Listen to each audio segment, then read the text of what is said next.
Hi everyone, Zach here, and welcome to the final video in this series on setting up a video settings menu. In this video, we'll finish out our functionality and have a fully working video settings menu. This series has been brought to you by my Patreon sponsors like Random Number Generator.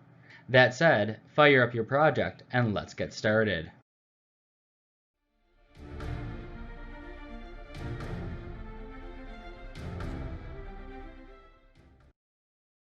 Hey everyone, welcome back to the editor. And in the last video, we set it up so that when we hit the P key, all of the information for our settings loads in, including we have VSync, our resolution, and our screen size. Slightly inaccurate given that we're in the editor, but it is what it is.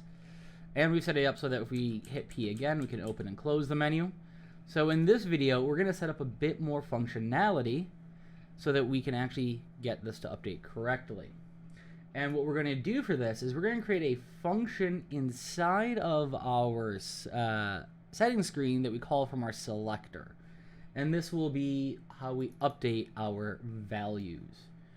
So, if we go to our settings screen widget, let's create a new function. And this will be update values. And this is going to be a bit confusing. We're going to have two inputs here. We're going to have a Boolean input called,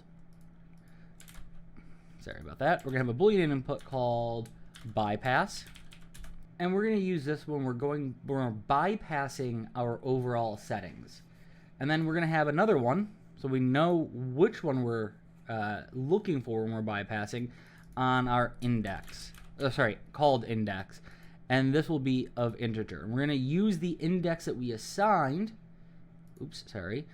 in the last video. So if we go to here, we have an index based on our array of the various ones. And notice that 0 is our overall. So we're going to bypass 0.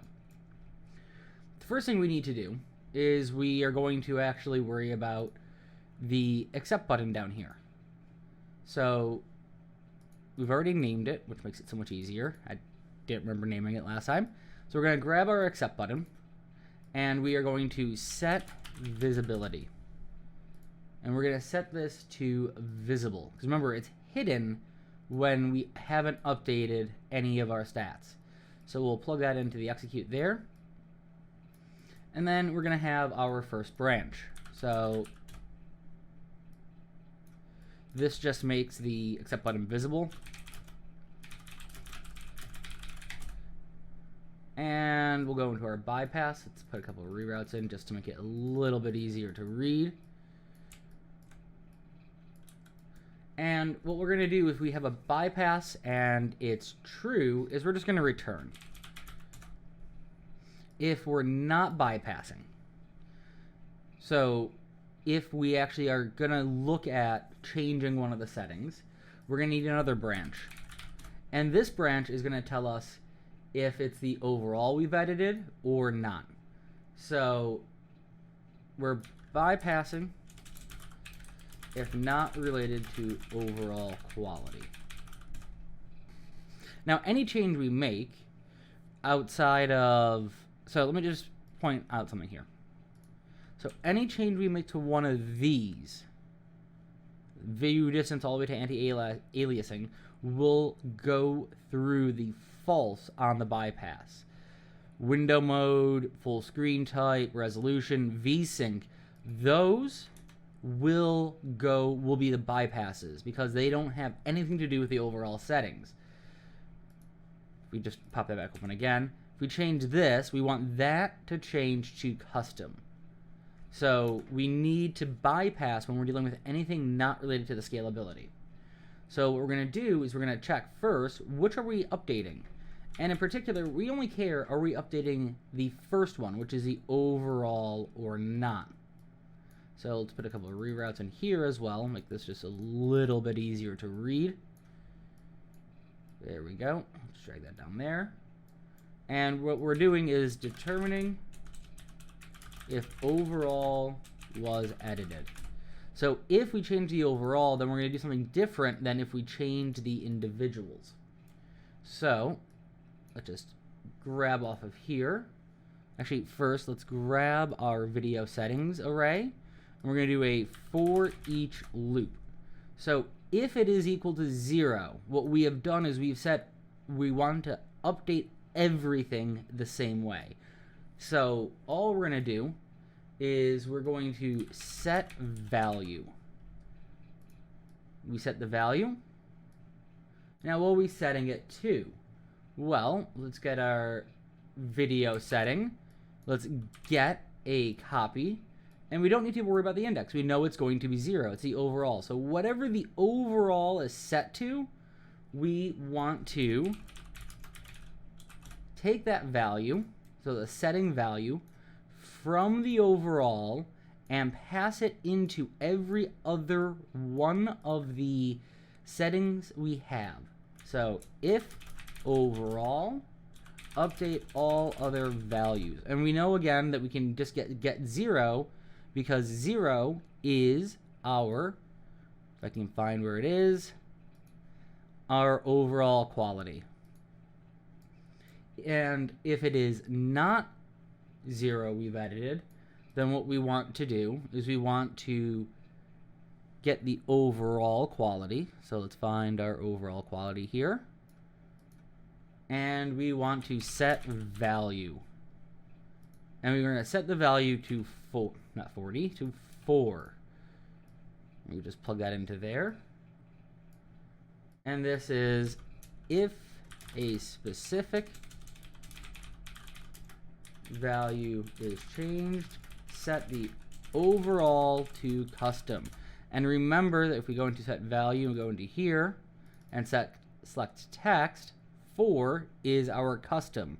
And the only one that has access to this really, based on what we've just done here, is our overall quality.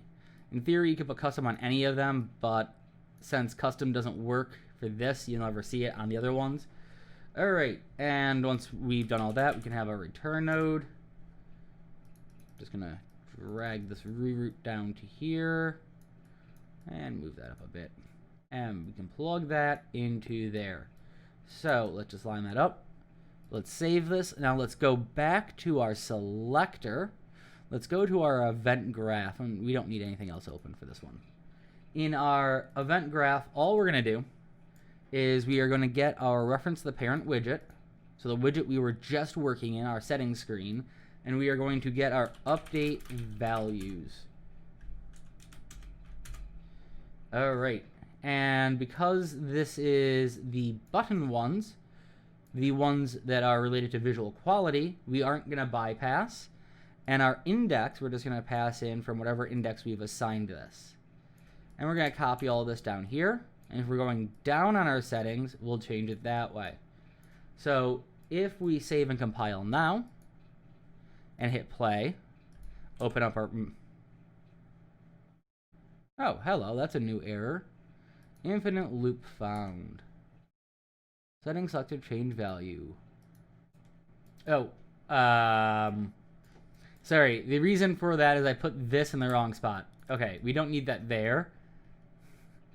That would be an infinite loop because update values eventually calls that function. There we go. Okay, so now if we hit play, open our menu up, and we change this, it goes to custom. Of course, we've changed it up, so it doesn't really affect it. Now, if we change that, we're changing all of them at the same time. And you can see our accept button is now visible. Let's hit P again. You can see it's gone. So it switches back. Sorry about that small error. Okay, let's go back to our settings screen here. Let's go back to our main event graph. We have everything we need to do when we initialize it set up. Now we need to take care of actually applying some of these features. So let's find our VSync checkbox, and we're going to do on check there. And we're going to do update values again. And this one, it's index 0, but we're bypassing. We're only updating our VSync. So if we click this, go here, scroll down, make sure nothing's there, hit our VSync, our button pops up. That's all we want to have happen. Okay, that's fairly simple. So this is on update of VSync. Let's do the same for our resolution. So let's find our resolution options. And we're going to do on selection. And we can update the resolution when we change, just really quickly so you can see this. If we change from full screen to windowed, it's going to change our resolution. So we want to make sure this only goes off, I think that's the old error, when it's on a mouse click. So we have different choices here. We have on key press, on navigation, on mouse click, and on direct change. We just want on the mouse click. Has the player made the change? If so, then we want the update to show up. This is just to prevent when it auto updates it showing, hey, you've made a change. Do you want to accept this change? So this is on update of resolution. There we go. I'm just going to move that there. Next, we'll do the screen mode as well. Same idea we've just done here. In fact, we're going to copy all of this in a moment. So let's just find screen mode options, on selection. Grab all of that. Control W it down here. Plug that into there. On mouse click. So again, when the user's done it, plug that into there. And we can comment this out as on update screen selection or screen mode, which again is full versus windowed. All right, so that's done. Now we're on to one of the more tedious parts. So let's find our accept button here real quick. We're going to do on clicked. All right. First thing we're going to do is find that accept button again. And we're going to set visibility. And we're going to set this to collapse. Actually, this is not the first thing. This is the last thing. So once we've accepted it and the changes have gone through, we want the button to go away. And we want the menu to stay open. You can also have the menu close at the end of this if you wanted. Now, the more tedious thing we have to do is, well, 4 functions. We're going to have 3 of them within the 4th one. And that is we want to apply the changes. Because so far we've not applied a single change. So what we're going to do is we're going to create a new function. And this is going to be apply video settings. All right. Now, we're going to start with the more tedious part and then do the 3 functions that need to occur before after we've done the more tedious part. So I'm going to pull out for a bit here and do for each loop. And what we want to do is we want to go through the video settings scalability. So we're going to take our video settings array, plug it in there. Now the 3 functions that will go here will be setting our screen mode, setting our VSync, and setting our screen resolution. This will set everything else. And again, as I mentioned in one of the earlier videos, some people make a choice between having the overall be the first thing you address or the last thing you address. I like doing it as the first thing. It makes it easier for me to work out what is going on. So we will take care of the very first element in the array. Because we have set it up that overall is the first element in the array, that just fits with the style, as I've mentioned, that I prefer. All right, so what we're going to do is we're going to grab from here. We want to know which array we're on, and we're going to get our switch on that array. And we're going to have 7 of these total, or actually 8, sorry. There's 0 through 7. All right. Now, just to make my life a little bit easier, what I'm going to do is I'm going to make a local variable about the setting value, and I can just keep passing that through. So we want setting value. So we want to get the setting value, and we want to make this a local variable that gets reset every time we go through. So we'll promote this to local. This will be value local, and we're going to plug that into the loop body there. All right, once we got that value, we can go on to our switch. And I'm just going to, again, put some reroutes in because having 2 greens that close gets a little bit confusing, I think. And this will be get and store locally the value setting from that particular setting that we're looking at. All right. So let's deal with the completed before we do the tedious part. We're going to get that one node we keep having to use, the get game user settings. And we are then going to pull from here, and we are going to apply the settings. And we do not want to check for command override there. And we're going to do a return node at this point. So this will apply everything that's occurred before when we put those in, and everything that occurs within the loop. So this will actually apply setting changes. All right, let me just move this a little bit further out. So the rest of this will be the overall visual settings that we're working with. And the first one, as I mentioned, is the sort of unique one. Everything else is going to be bog standard. In fact, I'm going to pause the video after I do 1 and 2 and have you do the rest on your own. First one's a bit different. So we're going to grab off this first one. We're going to do a branch. Now remember, if we go back in here and look at our select text, that our value settings, there's that unique one, that custom, that number 4. That's what we care about here. So we're going to take our value setting local, and we want to know, is this equal to 4? Because if it's equal to 4, then we're not going to do anything. And while I normally like going off the true, we're going to just go off the false in this one. If it is not 4, then if it's a thus low, medium, high, or epic, we're applying this to all of them. And I'm just going to duplicate this node because we're going to use this node a lot again. And we're going to apply or set overall scalability level. And we're going to set it to whatever value that was in our overall. So this is if overall is 4, in other words, custom, then do nothing. If the overall is not 4, set overall quality, which will apply to every single other element. It'll apply to the shadows, it'll apply to the anti-aliasing, the post-processing, etc. So this is the only unique one we're going to have. All the rest are really simple. And notice the 2 things I've just highlighted are my value local and my get game user settings. We're going to duplicate these.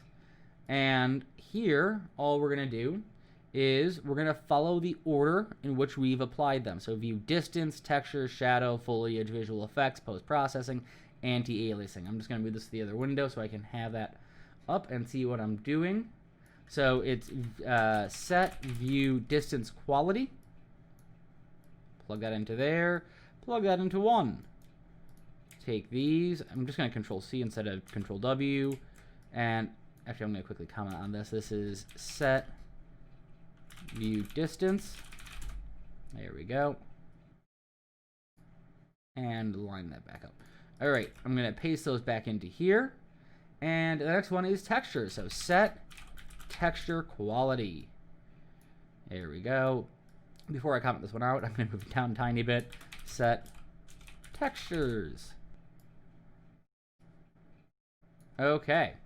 So this is all you have to do, but you're going to just keep changing this one node out for whatever you're working on. So the next would be shadows and foliage, visual effects, post-processing, anti-aliasing. I'm going to pause the video here and pick it back up once I've finished doing the rest of these.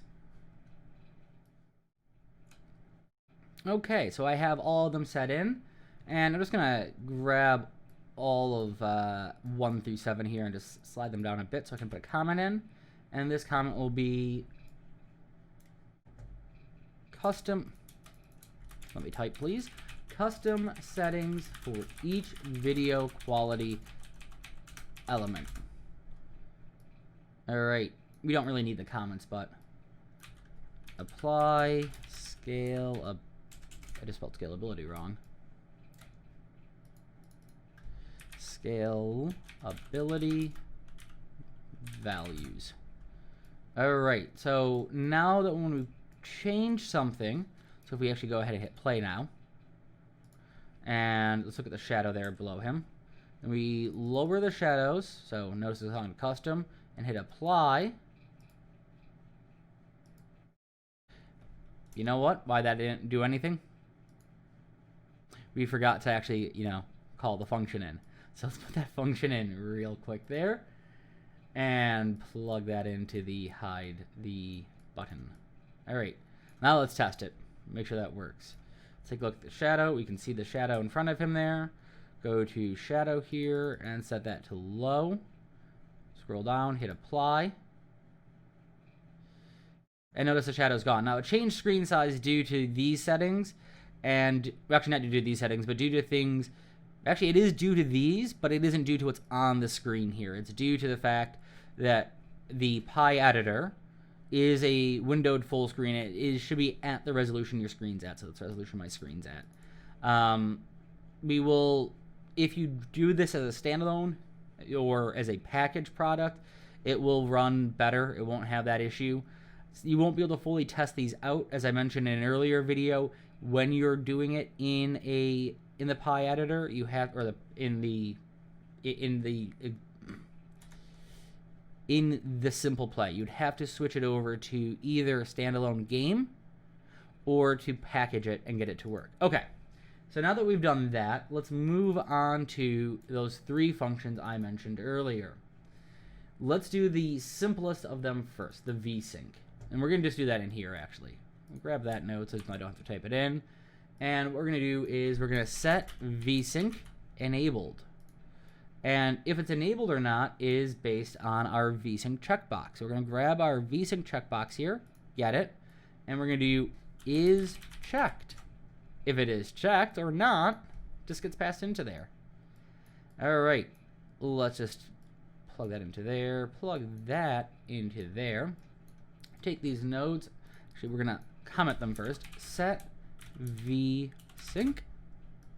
All right, let's take all of them and collapse this down to a function of set VSync.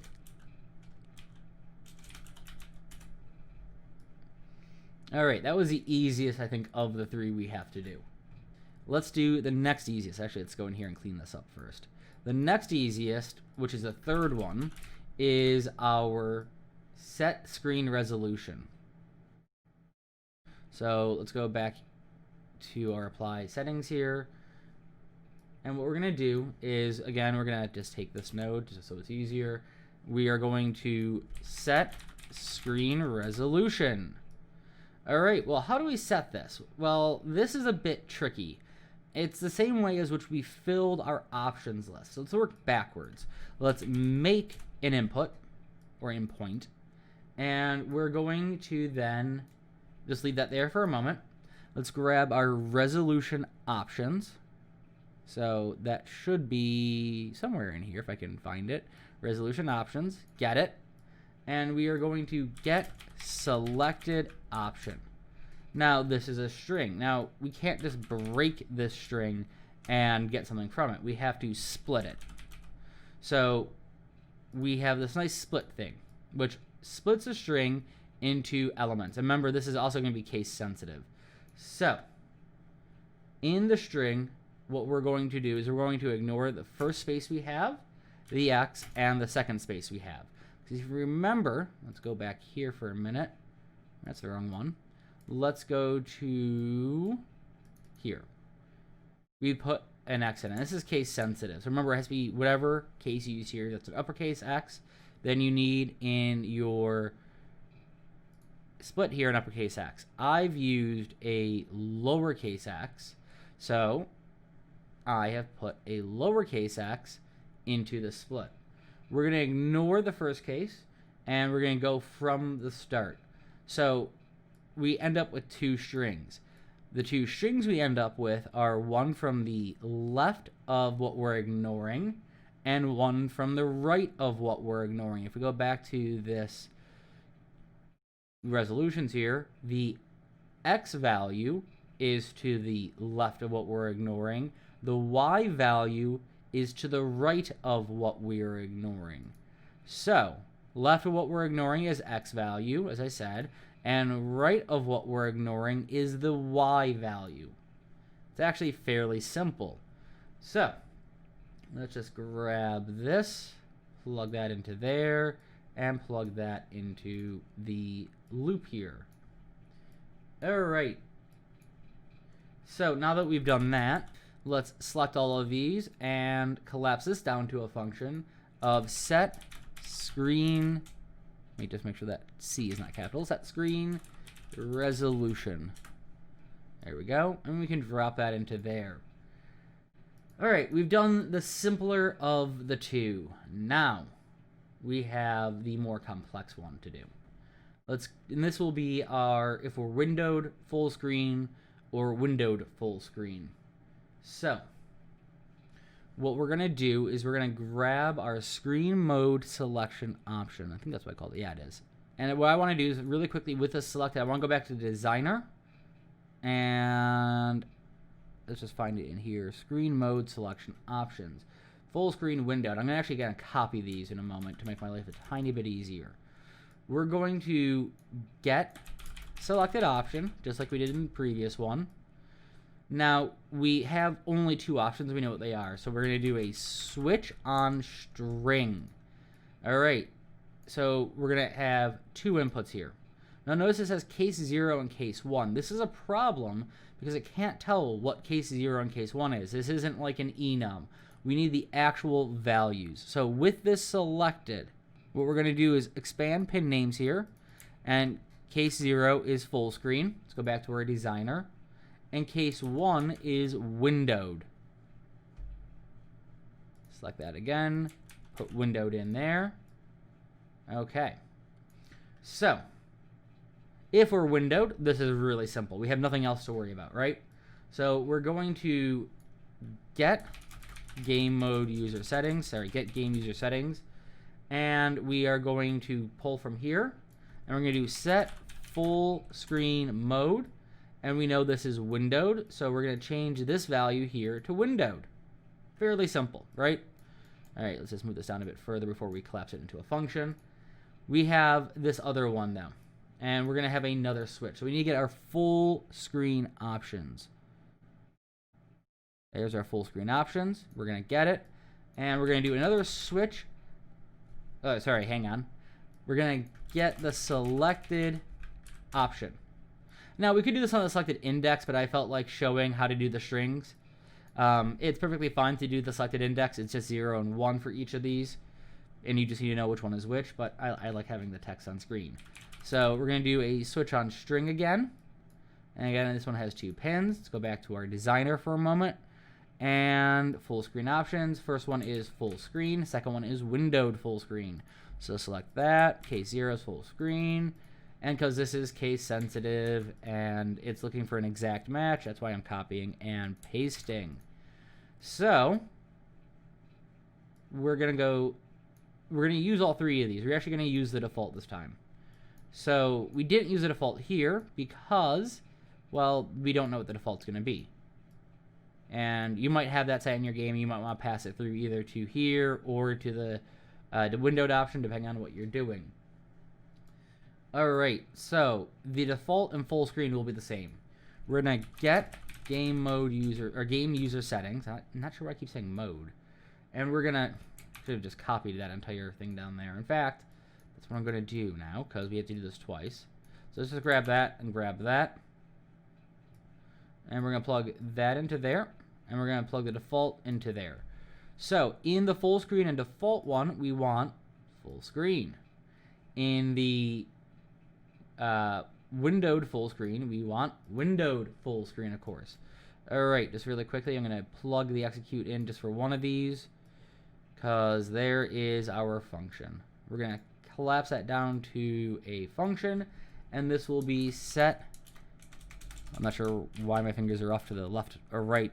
Set screen mode. There we go. And we do this before resolution because this is going to affect resolution. All right, and now we can just add a return node in. Not worrying about making this too pretty with a bunch of reroutes. I am going to put one in just on this line so that it's a bit easier to see what's going on. So we get in here, we get our selection if it's full screen or windowed. If it's windowed, we just set it to window and carry on. If it's full screen, we check the other option we have and we see if it's true full screen or windowed full screen before carrying on. So now when we press our update button, everything can update. Now there's still some functionality stuff that I want to explore. Besides having the auto detect and close and reject changes, we have some other things we need to take care of. Like, we don't want this full screen type showing up when we haven't set our full screen type. So what we're going to do is, with our full screen option selected, we're going to go down to visibility, and we're going to start it with it as collapsed. We are then going to do a binding and create a new binding. And this binding will be called set windowed options visibility. It's going to be a relatively simple setup in here. We're going to just break that for a moment. We are going to get our screen mode options. We are going to select get selected option. And again, remember this is a string, so we're going to do equal equal, and we're going to find the screen mode options setting for full screen. So again, just in case I have a typo, I am copying and pasting. All right, we're going to do a branch based on that. So if it's set to full screen, then we want to see the options. If it is not set to full screen, so if set to full screen, we want to see the options. If it's not set to full screen, we want to make it hidden, or collapsed in this case. So if we hit play now, hit P, change that to windowed, the option goes away. Change it back to full screen, it's there again, and I can change my settings. Notice that, by the way, hang on. Just want to show you something real quick. Shadow's gone, right? Close this out. Custom, low, stays the same. Hit play again. Shadow's still not there. Custom, low. So that's what I meant when I said it saves the settings. All right. So, final thing I want to do... Actually, we're going to do two things. The final thing I want to do... Sorry, the second to last thing I want to do is this close reject button. So we're just going to go back here. We're going to find our close or cancel button, and we're going to do on clicked. Now, before I go further, let me comment this out because this is what we're done with already. So this accepts and applies video setting changes. So on clicked, on close, what we're going to do is simply, well, we're going to cheat. We're just going to copy this over. So let's test that out, make sure that works correctly. Hit play, hit P. Let's change shadows to low. Close reject changes, we'll open it back up, and you see that nothing's happened. Hit accept, close reject, set this back to high, close reject, shadows haven't returned. So our cancel button is done. Not apply settings. All right, so the final one we have is this AutoDetect stroke default. And what we're going to do is we're going to find that button here, which I have as AutoDetect. We're going to do on clicked, and we're going to get our favorite little get game user settings. Plug that into there. And all we're going to do is run hardware benchmark, and we're going to leave the work scale at 10, CPU and GPU multipliers at 1. We are then going to take this information and we're going to apply hardware benchmark results, and then we will do our apply video settings. So if we hit play here, let's see if this works. It's at low. Let's set all these actually to just random things. All right, if I hit that, it's running the benchmark.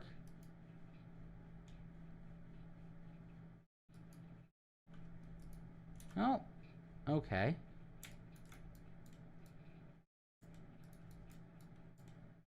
Sorry, we skipped a step. We're going to update values, and we're not going to bypass. We'll leave it at index 0 and make sure this works correctly. Then we'll apply our settings. Let's see if this works. Hit P, currently a custom.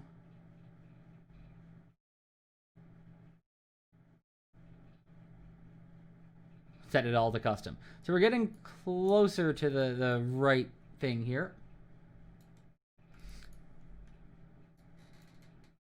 Actually, what we're going to do, we're going to try something slightly different. We're going to get our overall video quality. We're going to set value. We're going to get overall scalability. We're going to do that. There we go. And then we're going to apply the settings. So let's hit play real quick.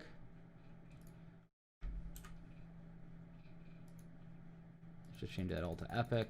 Just change these all to random settings. There we go. Auto detect. Takes a moment. So it should set everything else to epic. It hasn't. There we go. So we're closer to what we need. Sorry about this. I have a very different system in the original version I'm using. So what we need to do then is go back to here. And we need to update the values. There we go. We are not going to be bypassing. So unselect bypass. And that should finish us out. So if we hit P here, and let's just change these to random ones. And then hit auto detect.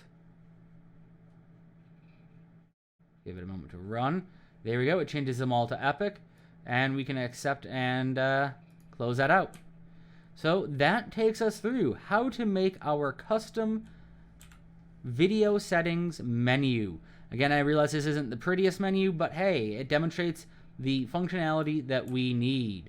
That said, I want to thank my Patreon sponsors for helping support me and support this channel, and I want to thank viewers like you for helping support this channel as well.